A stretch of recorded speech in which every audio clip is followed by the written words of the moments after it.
আমি বিশেষভাবে দোয়া করছি বাংলাদেশের তিনবারের সাবেক প্রধানমন্ত্রী, যিনি বর্তমানে অসুস্থ অবস্থায় রয়েছেন এবং জীবন মৃত্যু সন্ধিক্ষণে তিনি অবস্থান করছেন। আমরা বিশেষভাবে তার জন্য দোয়া করছি। আল্লাহ তাআলা বিগত সময়ে তিনি বাংলাদেশের জন্য যতটুকু অবদান রেখেছেন সেটা যেন আল্লাহ কবুল করেন এবং সকলের দোয়ার ভিত্তিতে আল্লাহ যেন ওনাকে সুস্থতার নিয়ামত দান করেন। আল্লাহুম্মা আমিন। সংগ্রামী কাপাসিয়াবাসী, পক্ষ থেকে আইয়ুব ভাইয়ের পক্ষ থেকে নারায়ে তাকবীর।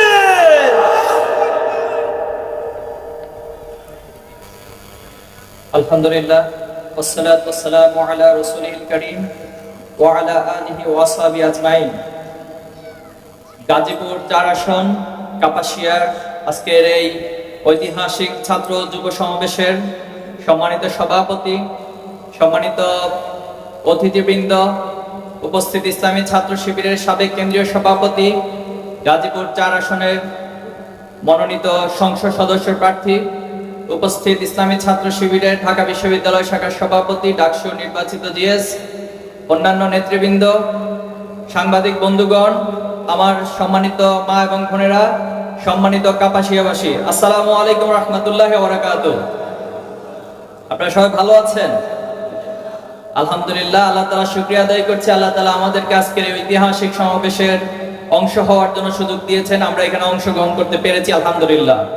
দরুদ ও সালাম পেশ করছি বিশ্ব মানবতার মুক্তির দূত, সর্বকালের শ্রেষ্ঠ মানুষ, আমাদের প্রিয় নবী হযরত মুহাম্মদ মুস্তাফা সাল্লাল্লাহু আলাইহি ওয়াসাল্লামের প্রতি। শহীদদের শাহাদাতের মর্যাদা কামনা করছি।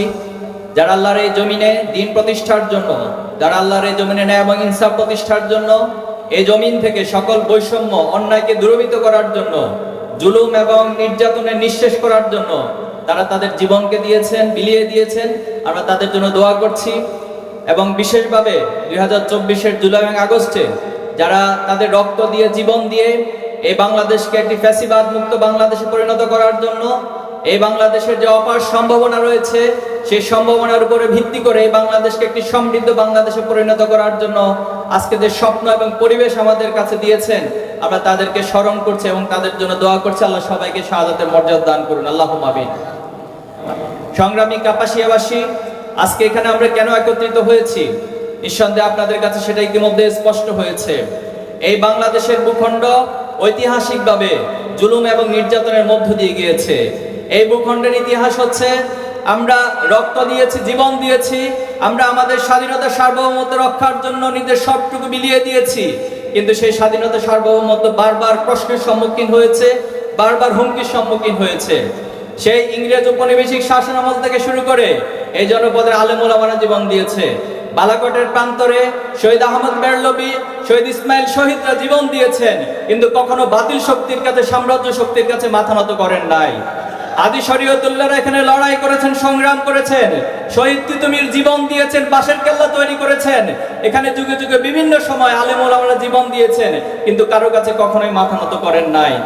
এই বাংলাদেশে সেই 52, 69, 71, 90 সহ সর্বশেষ 2024 পর্যন্ত ছাত্র জনতা, এদেশের আপামর মানুষ বারবার জীবন দিয়েছে, রক্ত দিয়েছে, কিন্তু কোনো সাম্রাজ্যবাদী, আধিপত্যবাদী শক্তির কাছে মাথা নত করে নাই। আমরা 2024-এর পর এই প্রজন্ম প্রবলভাবে, চমৎকারভাবে আমরা স্বপ্ন দেখছি। আমরা স্বপ্নের কথাগুলো সবার কাছে উপস্থাপন করছি যে কেমন বাংলাদেশ আমরা দেখতে চাই। আমরা ভেবেছিলাম ফ্যাসিবাদী হাসিনা যখন এখান থেকে পালিয়ে গিয়েছে, এখানকার মানুষের চিন্তার, রাজনৈতিক কালচারের একটি বড় পরিবর্তন হবে। কিন্তু দুর্ভাগ্যজনক হলেও সত্য, আমরা দেখছি এখনো কারো কারো মাঝে সে চিন্তার পরিবর্তন ঘটে নাই। তারা ফ্যাসিবাদী হাসিনা যা রেখে গিয়েছে তার অসমাপ্ত কাজগুলো নিজেদের কাঁধে তুলে নিয়েছে। ফ্যাসিবাদী সময় আমরা খুন, হত্যার রাজনীতি দেখেছি, আজকে আমরা দেখছি পাথর মেরে মানুষ হত্যা করার। আপনারা দেখেছেন? এটা বাংলাদেশের জন্য নির্লজ্জ। নিজের দলে নিজের কর্মীকে শুধুমাত্র চাঁদাবাজির কারণে পাথর মেরে মানুষ হত্যা করা, এটা জুলাই আগস্টের পরে বাংলাদেশে মেনে নেওয়া যায় না। আমরা সিলেটে তামা মিলে দেখেছি, তারা পাথরগুলোকে লুটপাট করে বাড়িতে নিয়ে চলে গেছে। এটা কেমন বাংলাদেশ আমরা দেখতে পাচ্ছি? আজকে যেখানে সেখানে যখন চাঁদাবাজের নাম উল্লেখ করা হয়, তখন একটি বিশেষ দলের নাম সামনে চলে আসে। তারা চাঁদাবাজি নিজেদের হাতে তুলে নিয়েছে। এমন বাংলাদেশের প্রজন্ম, এই তরুণ প্রজন্ম দেখতে চায় না। আমরা চাই রাজনীতির একটি গুণগত পরিবর্তন হোক। এই সমাজে যারা নেতৃত্ব দিবে তারা সৎ হোক, তারা দক্ষ হোক, তারা দেশপ্রেমিক হয়ে এই বাংলাদেশকে নেতৃত্ব দিয়ে এই বাংলাদেশের যে সম্ভাবনা রয়েছে সেটাকে যথাযথ কাজে লাগাক। আমরা চাই হিংসার রাজনীতি বন্ধ হোক, আমরা চাই কাদা ছোড়াছুড়ির রাজনীতি বন্ধ হোক, রাজনীতির মধ্যে উদারতা থাকবে, সহনশীলতা থাকবে, সম্মান থাকবে, এমন একটি রাজনীতি জুলাই আগস্টের যে প্রজন্ম তারা দেখতে চায়। আমরা বিশ্বাস করি আজকে যে জোয়ার উঠেছে প্রজন্মের মাঝে, ইসলামী ছাত্র শিবির বাংলাদেশের 4টি গুরুত্বপূর্ণ বিশ্ববিদ্যালয়ের ছাত্র সংসদে এই সমাজের শিক্ষার্থীরা, এই বিশ্ববিদ্যালয়ের শিক্ষার্থীরা যারা সমাজের সবচেয়ে বিবেকবান চৌকুশ, তারা ছাত্র শিবিরকে ম্যান্ডেট দিয়েছে। তারা বুঝতে পেরেছে যে কাদের হাতে এই বাংলাদেশ নিরাপদ থাকবে, কাদের হাতে এই ক্যাম্পাসগুলো নিরাপদ থাকবে, কাদের হাতে বাংলাদেশের সম্ভাবনাগুলো যথাযথ কাজে লাগানো যাবে, তারা সেটা খুব ভালো করে বুঝতে পেরেছে।